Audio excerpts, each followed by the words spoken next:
Jadi itu akan berbeda untuk jangka pendek dan jangka waktu yang panjang. Kalau dalam jangka waktu pendek itu cenderung lebih gampang untuk diprediksi gitu dibandingkan dengan jangka panjang. Nah, time horizon bermain di sini. Semakin panjang Anda memegang suatu aktiva atau suatu aset dalam katakanlah saham, maka risiko yang akan Anda tanggung itu juga menjadi semakin panjang karena Anda tidak bisa memprediksi kira-kira apa yang akan terjadi 1 tahun ke depan, 3 tahun ke depan, 5 tahun atau 10 tahun ke depan. Nah, kalau misalkan Anda hanya pegang dalam jangka waktu pendek, katakanlah 1 tahun, Anda masih bisa mengira-ngira kira-kira 3 bulan ke depan atau 6 bulan ke depan mungkin ada perubahan dalam konteks perubahan undang-undang sehingga suku bunga bisa jadi menurun. Nah, jadi karena terjadinya penurunan suku bunga, Anda bisa berpikir nih apakah saya tetap akan pegang saham saya atau saya jual.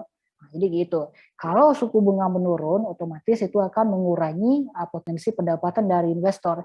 Jadi ya sebelum suku bunga turun, ya udah jual aja dulu gitu. Jual aja dulu saham-saham atau obligasinya. Gitu. Kalau bagi perusahaan berlaku sebaliknya.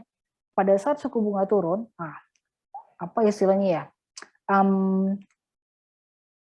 Perusahaan tidak akan menerbitkan obligasi gitu. Karena itu adalah titik paling mudah, titik paling menguntungkan bagi perusahaan untuk menerbitkan obligasi dan menjualnya. Karena perusahaan hanya akan membayar dalam jumlah suku bunga yang rendah gitu. Jadi membayar lebih sedikit gitu ya. Nah, kalau suku bunganya naik, ya, jadi perusahaan terpaksa harus membayar lebih banyak sehingga perusahaan menghindari untuk menerbitkan obligasi pada saat suku bunga tinggi. Begitu. Karena mereka akan menanggung beban hutang yang lebih tinggi. Clear sampai di sana?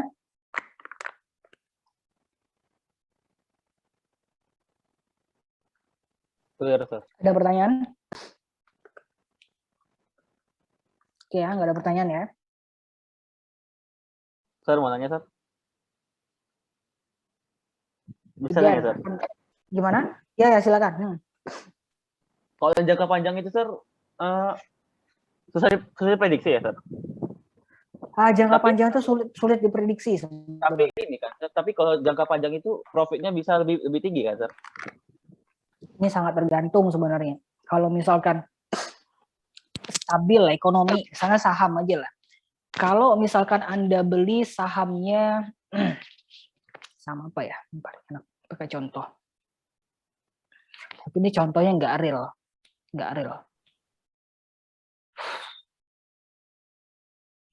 Ada perusahaan saham BRI. Coba kita lihat contohnya ya, saham BRI ya. Saya stop share di sini dulu, saya akan tunjukkan jangka panjang dan jangka pendek keuntungannya gimana, lebih tinggi juga atau tidak. Memang betul kalau misalkan kita keep untuk jangka panjang, kita bisa punya potensi untuk mendapatkan tingkat keuntungan lebih tinggi, tapi risikonya juga tinggi. Jadi harus ingat bahwa return yang tinggi itu juga akan diikuti dengan risiko yang tinggi. Nah, tunggu. Historical price BRRI.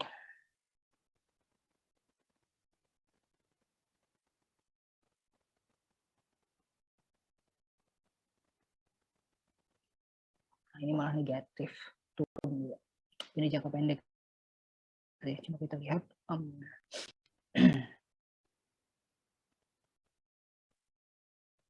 Kelihatan nggak screen saya? Yes, Sir. Kelihatan ya?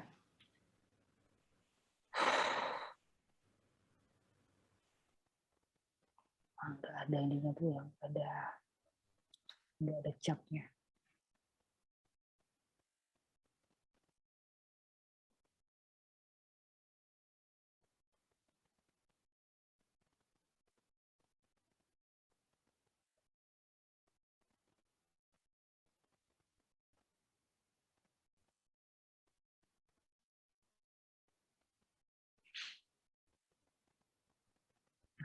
Cap.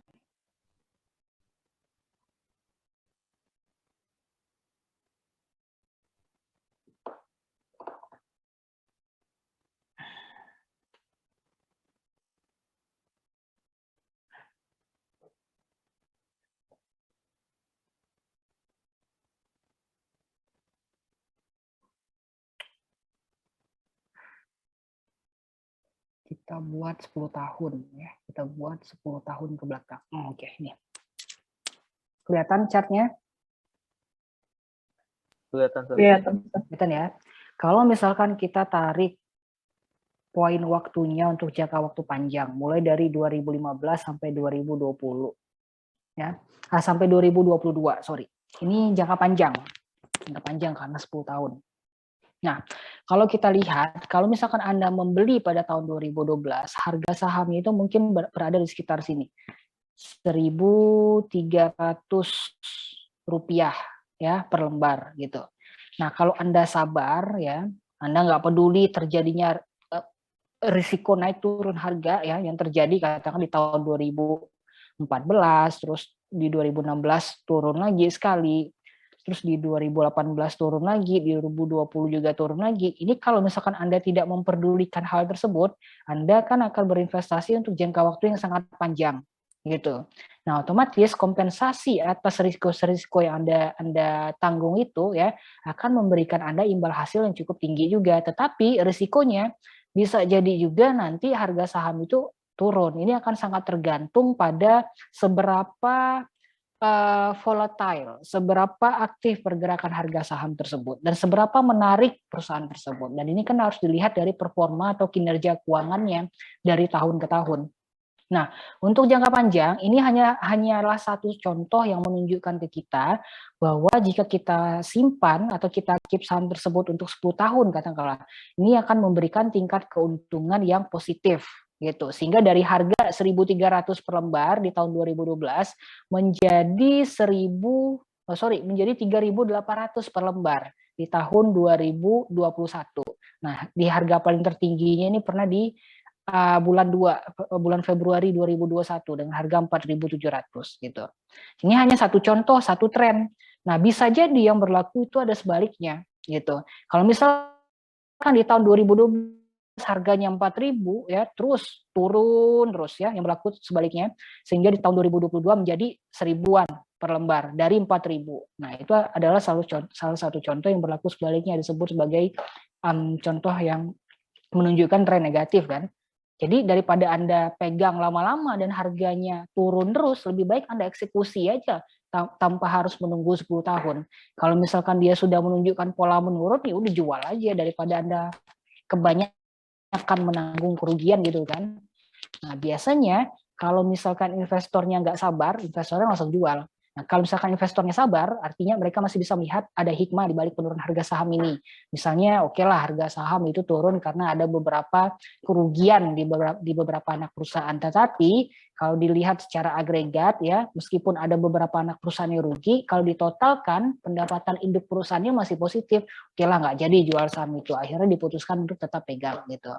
Ada juga case di mana selama 10 tahun harga saham tersebut tidak berubah-ubah. Ya jadi ya datar aja harga sahamnya. Jadi nggak tahu kita mau ngambil keputusan apa, sebenarnya kita ambil keputusan jual saham tersebut atau kita beli atau kita biarin aja. Ini ada contohnya nih saham yang nggak pernah berubah. Nih sahamnya Bakri Telkom. Coba kita lihat. Ini Bakri Telkom. Oh ini Baharen. Bakri Telkom. Nih BTL. Nah, ini malah udah disuspended. Disuspended itu artinya tidak lagi sahamnya diperdagangkan di Bursa Efek Indonesia. Karena apa? Karena harga sahamnya nggak berubah-berubah gitu. Sekitar itu aja. Sekitar 300-an misalkan. Nah, Israel. Coba kita lihat satu. Nah, ini yang kebalikan tadi ya. Ini dari awal di tahun 2000 sampai 10 tahun.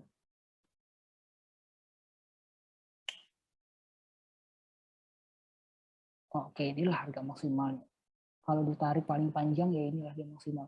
Mulai dari harga dari Rp200 turun terus konstan. Kalau di keep terus jadi 165. Gitu. Jadi gitu sih. Ada sih potensi keuntungan jangka panjang itu ada, cuma risiko jangka panjang yang mengikuti juga tinggi gitu. Nah, ini akan sangat tergantung pada investornya, apakah akan menempatkan dana tersebut untuk jangka panjang atau untuk jangka pendek. Bagi investor yang memiliki banyak dana menganggur, tidak masalah bagi mereka untuk taruh dananya untuk jangka waktu yang lama. Cuma kalau misalkan dananya itu terbatas dan investor itu hanya menguntungkan tingkat pengembalian yang diperoleh secara cepat melalui capital gain itu tadi, lebih baik mereka tidak investasi di jangka waktu yang lama. Katakanlah dalam jangka waktu kurang dari setahun, itu akan jauh lebih baik bagi investor-investor yang menginginkan tingkat keuntungan lebih cepat. Itu ya, clear ya? Clear, Sir. Makasih, Sir. Oke, yuk. Sekarang kita lanjut. Oke, laba operasi dan pajak. Laba operasi yang dibayarkan sebagai dividen akan menjadi subjek pajak berganda. Nah, ini pula yang jadi masalah sekarang. Pada saat perusahaan memutuskan membayar dividen untuk investornya, ternyata dividen tersebut akan menjadi sumber pendapatan pajak bagi negara. Gitu. Pertama, perusahaan yang membayar ke pemegang saham itu akan dibebankan pajak itu di tingkat perusahaan. Ya, perusahaan harus membayar ke negara karena mereka memutuskan untuk membagikan dividen. Lalu pada saat dividen itu sampai di tangan investornya, ternyata mereka yang mendapatkan dividen di level pribadi itu tadi, di level investor juga tetap harus membayar kontribusi ke negara dalam bentuk pajak perolehan atau pajak pribadi gitu. Nah, jadi dividen itu tadi ya menjadi subjek pajak berganda di level perusahaan, baik di level individu. Gitu. Oke, ini pajak pendapatan perusahaan. Oke, pendapatan biasa, pendapatan bunga yang diterima perusahaan akan dikenai pajak. Oke, nah 70% dividen diterima satu perusahaan dan perusahaan lain berasal dari laba kena pajak karena diketahui bahwa pendapatan dividen akan terkena pajak 3 kali. Karena bunga yang dibayar perusahaan adalah beban yang bisa dikurangi, sedangkan dividen tidak, maka sistem pajak lebih menikahi pembiayaan utang daripada likuiditas. Oke ya, pendapatan bunga yang diterima perusahaan akan dikenai pajak juga. Artinya apa? Pada saat orang berhutang ke kita, gitu, atau bank berhutang ke Anda, gitu, uang yang Anda dapat dari bank dalam bentuk suku bunga simpanan itu tadi, atau uang yang Anda peroleh dari orang yang berhutang ke Anda tadi, pada saat uangnya balik ke Anda, itu juga jadi subjek pajak. Bunganya ya balik ke Anda, itu jadi subjek pajak. Itu yang terjadi pada saat seseorang membeli obligasi. Itu, obligasi. Oke. Oke, ini contoh aja, cuma perusahaannya nggak ada. Oke, kayaknya ya nggak ada contohnya. Ini harus dihapus ini.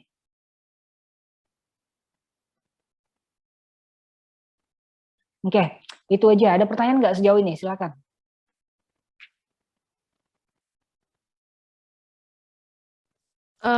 Sorry Sir, saya mau tanya.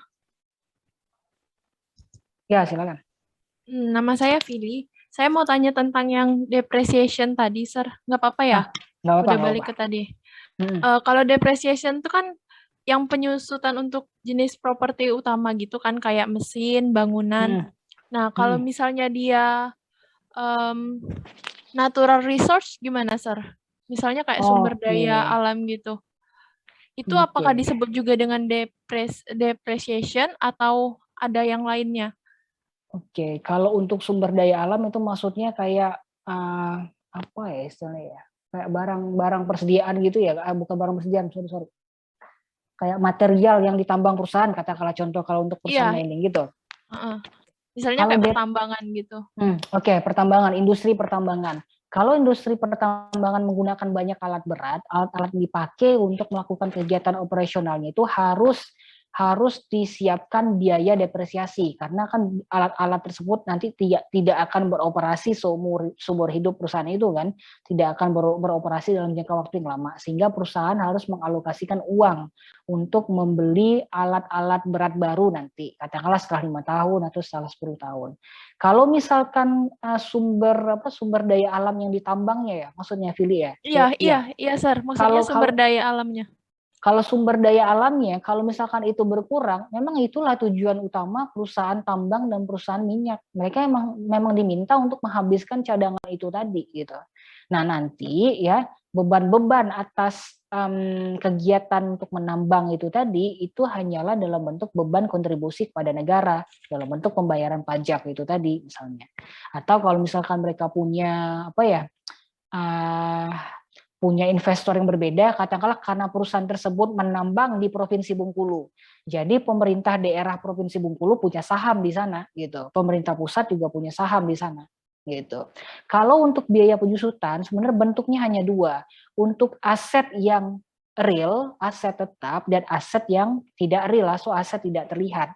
Nah, aset tidak terlihat ini misalnya apa? Teknologi atau software-software yang dipakai oleh perusahaan, contohnya. Nah, seperti apa ya? Nah, seperti Apple misalnya, mereka punya yang namanya sistem, jangan Apple lah, Android lah paling contoh, sistem operasi Android misal. Kalau Apple itu mereka punya OS gitu kan, Mac OS gitu, Mac Operating System. Kalau Android kan ya Android robot itu. Nah, kalau untuk hal-hal seperti itu kan juga aset namanya. Cuma asetnya itu tidak real. Jadi untuk penyusutan karena yang namanya Android itu tidak akan bagus terus 10 tahun ya, misalkan karena nilainya akan berkurang, atau katakanlah software yang dipakai perusahaan untuk melakukan pencatatan keuangan pencatatan keuangan perusahaan menggunakan software khusus katakanlah. Nah, bisa jadi ada masa trial atau ada masa pakai untuk software tersebut. Kalau Android gratis sampai kapanpun kamu masih bisa pakai karena itu kan memang sengaja dikembangkan oleh programmernya. Kalau misalkan perusahaan itu membeli software yang dipakai untuk melakukan pencatatan, katakanlah harus membayar software tersebut sebesar 10 juta dipakai selama 5 tahun. Lewat dari 5 tahun, software tersebut tidak bisa dipakai lagi karena sudah expire. Kalau ingin memakai lagi, terpaksa harus diperpanjang lagi gitu. Nah, untuk software itu tadi sama, ada juga biaya penyusutannya, tapi bukan depresiasi namanya. Nama lainnya adalah amortisasi gitu. Nah, jadi ada dua biaya penyusutan itu. Untuk aset yang tetap dan terlihat real seperti gedung, seperti mesin, kendaraan segala macam, nah itu disebut sebagai beban depresiasi. Tapi kalau untuk aset yang non real, yang sifatnya itu tidak terlihat ya, atau dia lebih kepada penggunaan software-software gitu, perangkat lunak, nah penyusutannya itu disebut sebagai amortisasi.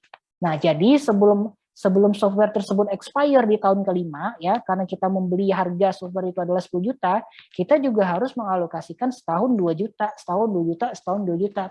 Sehingga pada akhir tahun kelima nanti kita punya uang yang cukup untuk memperpanjang masa pakai aset tersebut. Software itu tadi. Gitu ya. Filia ya. Oke, Sir. Thank you. Oke, ada pertanyaan lain nggak yang lain sebelum kita tutup? Sir, satu lagi, Sir. Ya, silakan. Mungkin agak di luar konteks, nggak tahu sih masih nyambung atau enggak. Jadi saya pernah baca tentang depresi. Dia tuh kayak penyisihan, tapi hampir sama dengan penyusutan. Tapi saya masih kurang ngerti. Bisa nggak tolong Sir jelaskan tentang depresi? Secara singkat, Depresiasi. depresi. Depresi. Kamu baca di mana depresi? Di buku financial statement. Oh, itu istilah itu berarti. Bentar ya. Oh, depresi itu hanya salah satu metode. Jadi untuk depresiasi itu, menghitung depresiasi itu ada beberapa metode. Nah, salah satu metodenya itu adalah depresi itu tadi. Oh, metodenya. Iya, ada ulut ukurnya. Ada yang menggunakan rata-rata tertimbang misalnya. Dibagi 5 aja lah karena harga asetnya 10 juta misalkan nilai ekonomis untuk umurnya itu adalah 10 tahun, jadi dibagi 5 gitu. Jadi setahun pembayaran untuk alokasi beban penyusutannya sama 2 tahun, terus berikutnya 2 tahun, berikutnya 2 tahun sampai akhir tahun. Depresi itu hanyalah salah satu cara pengukuran metode lainnya untuk menghitung beban penyusutan itu tadi. Gitu. Ada banyak, salah satunya itu ya. Alright, Sir, thank you. Oke, no problem. Yang lain nggak ada sebelum ditutup? Sir, kayaknya aku mau nanya juga tentang silakan, pajak. Pertanyaan terakhir ya. Mengenai pajak itu kan ada perusahaan-perusahaan. Sebenarnya pertanyaannya itu simpel. Legal nggak sih kalau misalnya perusahaan itu membebankan pajak ke pelanggannya? Misalnya kita beli apa gitu, beli ayam di restoran ayam, katakanlah di KFC, nanti kan kena pajaknya. Nah, itu tuh sebenarnya legal apa enggak, Sir? Soalnya kan banyak pro kontranya gitu kan di masyarakat. Kemudian juga terkait dengan pengertian dari pajak sendiri tadi, yaitu biaya yang dibebankan negara sebagai akibat kegiatan operasional yang dilakukan perusahaan. Berarti kalau sebuah perusahaan itu membebankan pajak kepada konsumennya, berarti labanya itu nggak keganggu dong, Sir? Itu lebih jelasnya gimana, Sir? Oke, jadi yang namanya subjek pajak itu kan banyak.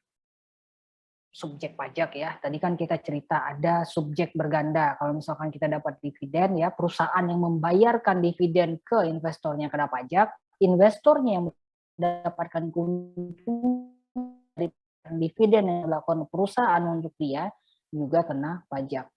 Jadi sebenarnya legal atau tidak, etis atau tidak, kalau misalkan ternyata perusahaan itu membebankan pajaknya kepada customer-nya. Sebenarnya nggak masalah, terutama untuk barang-barang mewah, barang-barang branded gitu.